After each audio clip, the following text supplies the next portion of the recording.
Hey guys, Mike Loves Nature here, and today we're going to talk about my mealworm farms.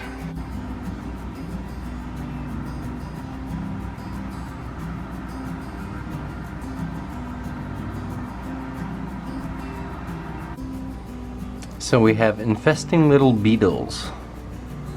So what I'm going to do is I'm going to take everything out of this container, put it into another container, clean this one out, and start again. I'm going to give them their little piece of potato. So I moved everybody out of the bottom of the other container into here. There's still a lot of mealworms in here, so I'm still hoping they grow up. I just think those little beetles are eating the eggs of my mealworms and maybe the small mealworms, so we're going to start new. Now I'm going to put them away. So what we got here is some potato. I put a little bit of water in there to keep everything hydrated. We got our mealworms, the pupa, the beetles.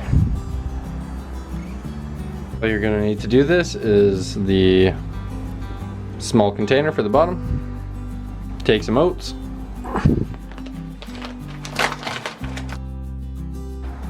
So as you can see, I just made a very, very thin layer of oats on the bottom. This is where the eggs are going to fall and hatch. I'm going to take my metal braces. So this is the container we siliconed up yesterday. As you can see, I've taken the tape off and trimmed down the access screen. So now it's ready to go. And then you would do the same thing with the oats for the top layer. Now we're going to take about half of the beetles and add them to this. As you can see, I've added about 15 beetles. They very, very quickly burrowed. But there's about 15 in there, and I left a good amount for the new farm over here.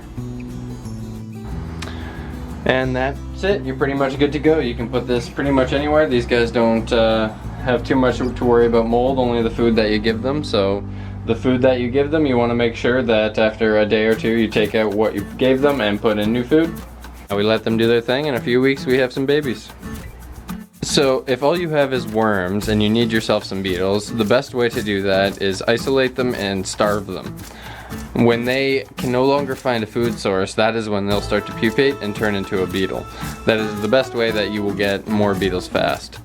So with my basic farm, there's no place for these pupa to safely hatch. If they pupate on the top level, they'll probably get eaten by a beetle, and if they pupate on the bottom, they'll probably get eaten by the worms. So that's why I'm making this upgraded farm, in order to give these guys a safe place to hatch. So what you're going to want to do to turn one of these stands into another mealworm farm, which I find is more beneficial because you have your third tier, and you can have the second tier which also slides in and out, which makes it easy for sifting. You're going to want to remove your first and second layer. Flip them over. On one of them you're going to want to cut out a section for the beetles to crawl through once they've hatched, and on the second one you're going to want to cut out the hole in the bottom. The whole bottom.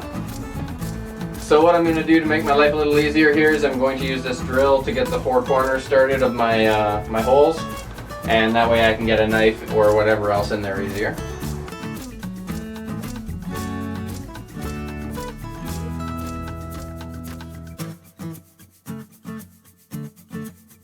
So as you can see here, I cut out about half the top one. So what this is going to do is I'm going to put my hatching pupa here, and then as they hatch, they will walk over here and eventually fall down into the layer with all the beetles.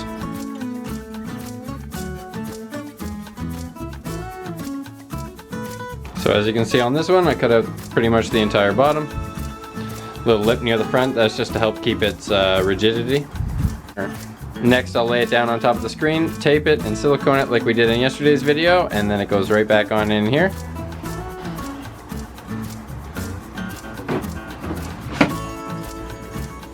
And your third layer you will leave untouched. This is where your eggs will hatch and your worms will grow up.